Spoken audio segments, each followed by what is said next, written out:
How can I manage my expectation as a parent on my kids? So this is a question I would like to address today. And it is so easy. I have a 7-year-old son and he's really smart kid. And so I do expect a lot on him, of him. I do want him to do well and I do want him to excel and really strive in this world, right? So there are a lot of expectations that I want for my son, and yet a lot of times we unfortunately we can't put a lot of pressure on our kids because they are a human being, and also once we put too much pressure on them, they feel as if all they have to do is to please us, to make us happy. And when they cannot do that thing well, or if they don't achieve what we want, then they are afraid that we'll get mad at them, be disappointed in them. And a lot of kids nowadays, sometimes they can't really deal with all these stress. And unfortunately, it hurts me so much to actually see the rate of suicide that we have within the teenage or adolescent years. And so this is something that I'm working on, and I get passionate in chatting with people about this is expectations that we have on our kids. And part of it is there are two things that I want to address. It is a lot of times, especially with the Asian culture or the Chinese culture, we're so concerned about results, how it looks like at the end, right? So when we're just focused on the result, whether we get that thing or not, or when we get that or when we get the achievement or not, then it defines us. And so a lot of times when during the school times when the kids are struggling to get an A or a B because they are learning these things, they're not going to get it correct right away.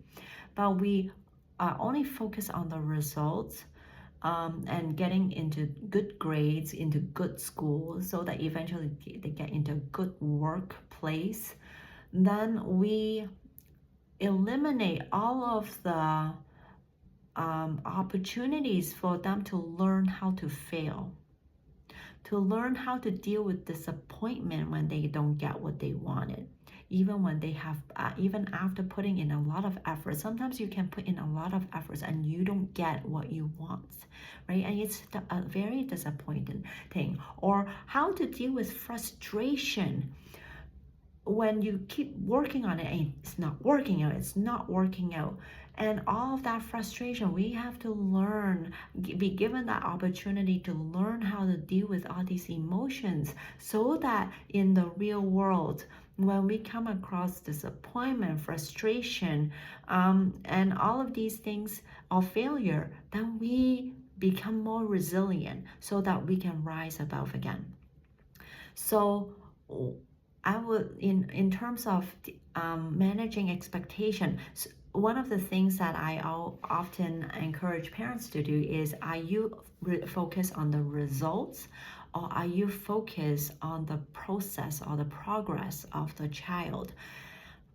Because when we only focus on the results, then we are eliminating a lot of all those opportunities to learn to fail. And during school time, that is the best time for us to learn these things because there's really no consequence. But in the workplace and out there, when we cannot manage all of this, then it becomes so stressful.